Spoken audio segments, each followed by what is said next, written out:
Students, let's see the conclusion part of this poem. My Mother at 66. It is one of the most relatable poem ever written by Kamla Das. As we all know that death cannot be escaped.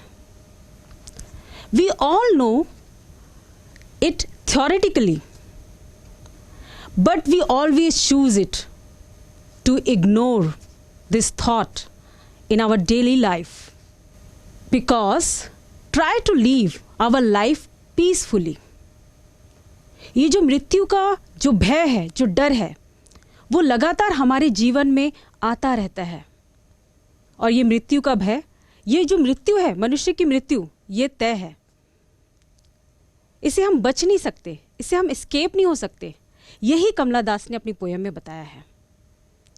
However, this thought comes again and again in our daily life from time to time. And because this thought और इस thought की वजह से we filled with fear and pain, हम दर्द और भय से ग्रस्त हो जाते हैं, भर जाते हैं. वी ऑल्सो नो दैट, हम ये भी जानते हैं, no one likes to be reminded the brevity of life either, and that is why we always hide our emotions, our pain. हम हमेशा अपने इमोशंस को, अपने डर को छुपाने की कोशिश करते हैं, दबाने की कोशिश करते हैं. And assure others that nothing of short will happen. और दूसरों को यही जताने की कोशिश करते हैं कि कुछ भी बुरा नहीं होगा, सब अच्छा है. लेकिन मृत्यु ऐसा एक सच है जिसे हम झुठला नहीं सकते. ये जो रियलिटी है, ये कमला दास ने अपनी मदर के लिए फील किया है और कमला दास को भी ये डर सता रहा है कि वो अपनी मदर से अब दूर जा सकती है. हो सकता है उसकी मदर बीमार हो जाए या अब वो बूढ़ी हो चुकी है, अब कितने दिनों का साथ है उसे पता नहीं है. तो ये जो डर है वो बार बार कमला दास के मन में आ रहा है, एक सेपरेशन का डर. इस पोयम में कमला दास ने यही बताने की कोशिश की है कि मृत्यु एक परम सत्य है जिसे हम अपने जीवन में बार बार दबाने की कोशिश करते हैं, छुपाने की कोशिश करते हैं, उसे एक्सेप्ट नहीं करते हैं. Students, as we completed our poem, let's see the question answer of this poem. Our first question is, what is the kind of pain and ache that the poet feels? किस प्रकार का दर्द poet को feel होता है, किसे देखकर? अपनी मदर को देखकर. In this poem, the poet is pained to see her mother face. Her mother face look dull, colorless, lifeless, and she compares her mother face to the dead body. She had a fear of separating from her mother because of her old age. And she also having thought, she think that she may not see her alive next time. इस poem में poet जब अपनी mother को देखती हैं, इतना डल चेहरा, बीमार सा चेहरा देखकर, बिल्कुल बेजान सा चेहरा देखकर, वो अपनी मदर के फेस को कंपेयर करती डेड बॉडी से. और इसकी वजह से उन्हें बहुत पेन होता है, बहुत तकलीफ होती है और उन्हें एक और डर आता है कि अब वो अपनी मदर से शायद आगे ना मिल सके या उनकी मदर जीवित ना रहे. ये जो डर है उनको सताता है, उनके सेपरेशन का डर. Let's see our next question. Why are the young trees described as sprinting? Sprinting word young trees के लिए क्यों कहा गया है, इसे देखते हैं इसके आंसर में. The car was moving when the poet looked out. She saw outside and the trees appeared to be running in the opposite direction. जब वो बाहर देख रही थी तो उनको ये दिख रहा था कि ट्रीज तेजी से पीछे की ओर भाग रही हैं। यहाँ पे पोएटिक डिवाइस पर्सोनिफिकेशन का यूज़ किया है स्प्रिंटिंग वर्ड के द्वारा, बिकॉज जो ट्री है वो कभी मूव नहीं करते, लिविंग थिंग तो होते हैं लेकिन मूव नहीं करते, इसीलिए इसमें स्प्रिंटिंग वर्ड मतलब मूविंग फास्ट जो वर्ड है उसके ज़रिए इसे डिस्क्राइब किया गया है, पर्सोनिफाई किया गया है। The young trees represent here a life in contrast to her mother near death. यहाँ पे आप देखेंगे जो ट्रीज है, यंग ट्रीज है, उसे जीवंत लाइफ बताया गया है। जब दूसरी दृश्य को देखेंगे उसकी मदर को, तो उनकी मदर मृत्यु की ओर है, बहुत करीब है। तो दोनों ही कॉन्ट्रास्ट सीन को यहाँ पे पोएट ने बताया है। Let's see the next question. Why has the poet brought in the image of the married children spilling out of their home. Question है, जो मैरिड चिल्ड्रन हैं, हैप्पी चिल्ड्रन हैं, वो तेज़ी से दौड़ते हुए अपने घर के बाहर आ रहे हैं, क्यों? ये क्या फीलिंग को बताया है पोएट ने। यहाँ पे the poet has used this imagery मतलब ये मैरिड चिल्ड्रन यूज़ किया है, हैप्पी चिल्ड्रन मतलब आप इसे फील कर सकते हैं कि वो बच्चे बहुत खुश थे। To bring out a contrast between children, how the children they are very energetic and full of life, and her mother who is old, pale, dull and lifeless। बिल्कुल दोनों को कॉन्ट्रास्ट सीन को यहाँ पे अगेन एंड अगेन पोएट ने बताने की कोशिश की है। एक तरफ बच्चे हैं जो बहुत खुश हैं, एनर्जेटिक है, फुल ऑफ लाइफ है, फुल ऑफ एनर्जी है, दूसरी तरफ उनकी मदर हैं जो कि बिल्कुल डल हैं, बेजान सी पड़ी हुई हैं और बहुत ही बीमार दिख रही हैं। Let's see the next question. Why has mother been compared to the late winter's moon. Question है कि मदर के चेहरे को लेट विंटर्स मून से क्यों कंपेयर किया गया है। Just as a late winter moon look hazy and lack of brightness and lustre. यहाँ पे जो चांद है वो कैसा दिखता है, हेजी दिखता है, धुंधला दिखता है। लैक ऑफ ब्राइटनेस, उसमें चमक बहुत कम होता है। लस्टर मतलब चमक की कमी हो जाती है उसमें, क्यों? क्योंकि because of fog and mist. Similarly the poet's mother face also look dull, pale and lifeless, and it seems like she is very ill. और जब विंटर सीजन में जो आप देखेंगे चांद को, वो भी सीजन के एंड को प्रतीत होता है। जब सीजन एंड होता रहता है उसे दिखाता है, क्योंकि चांद कैसा हो गया है, लस्टर बिल्कुल डल सा हो गया है। वो कैसा अपीयर हो रहा है, बिल्कुल फेडेड। और जो मदर का चेहरा है वो भी क्योंकि नियर डेथ में वो पहुंच गई है, बहुत डेथ के करीब पहुंच रही है, तो उनका चेहरा भी कैसा है, बहुत डल है। तो ये दोनों का एक तरीके से सिमिलैरिटी यहाँ पे शो किया गया है इस पोएम के जरिए। Now let's see the next question. What do the parting word of the poet and her smile signify. यहाँ पे कौन सा पार्टिंग वर्ड पोएट ने यूज किया है। The poet parting words are see you soon अम्मा। ये जो सी यू सून अम्मा है, ये पार्टिंग वर्ड पोएट ने यूज किया है। क्यों यूज किया है? Which signify hope and assurance.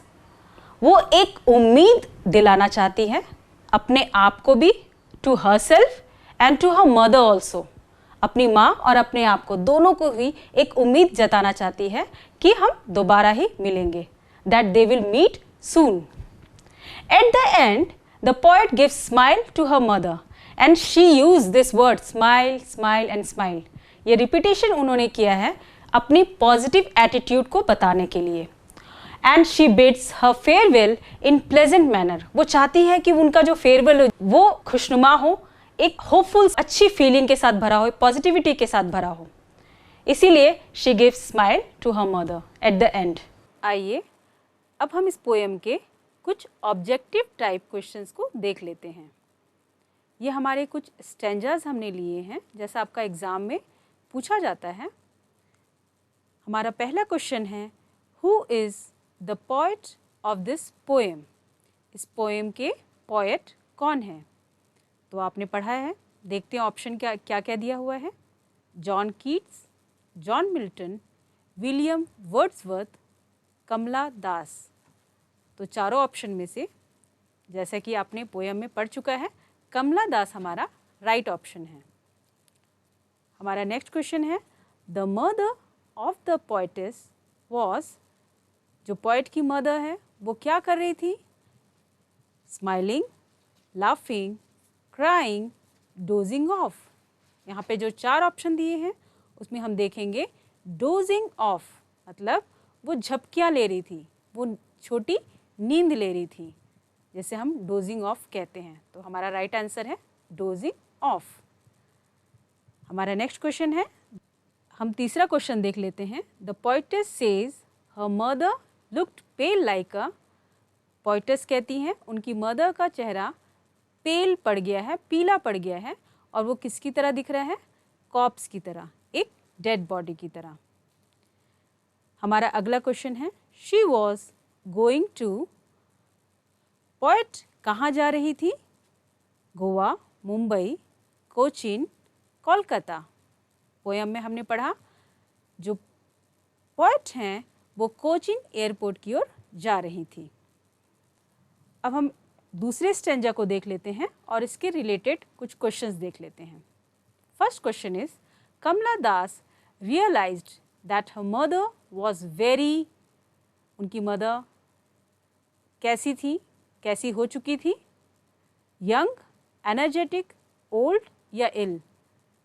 कमला दास को रियलाइज होता है उनकी मदर बूढ़ी हो चुकी थी। Old is a right answer.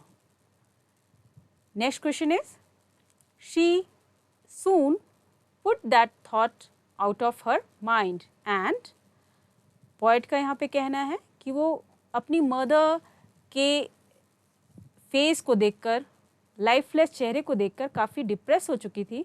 अब वो अपने थॉट को चेंज करना चाहती थी, अपने माइंड को, अपने मूड को चेंज करना चाहती थी, इसीलिए उन्होंने क्या किया? हमारे पास चार ऑप्शन हैं, smiled, laughed heartily, cried bitterly, looked out of the car. तो हमारा ऑप्शन सही है, looked out of the car. अपने मूड को ठीक करने के लिए पोएट कार की बाहर की ओर देखती है। Next question is, out of the car windows she saw, poet ने क्या देखा कार के बाहर? Cows and buffaloes, pigs and goats, trees sprinting, people digging. यहाँ पे चार ऑप्शन में हमारा करेक्ट आंसर है trees sprinting. Trees sprinting is a poetic device. It is, trees sprinting एक पोएटिक डिवाइस है। वो कौन सा पोएटिक डिवाइस होगा? ऑप्शन है चार यहाँ पे, simile, personification, alliteration, metaphor.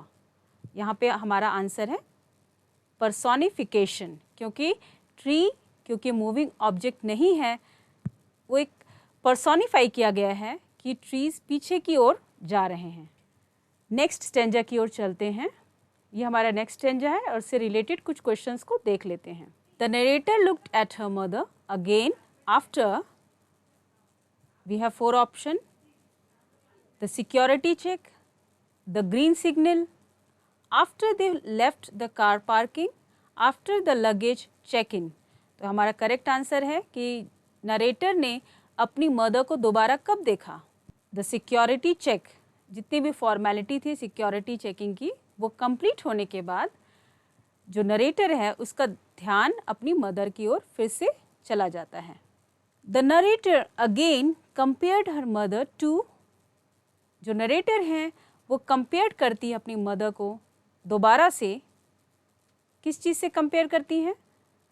We have option, summer sun, rain clouds, late winter's moon, trees and plants. Our correct option is late winter's moon.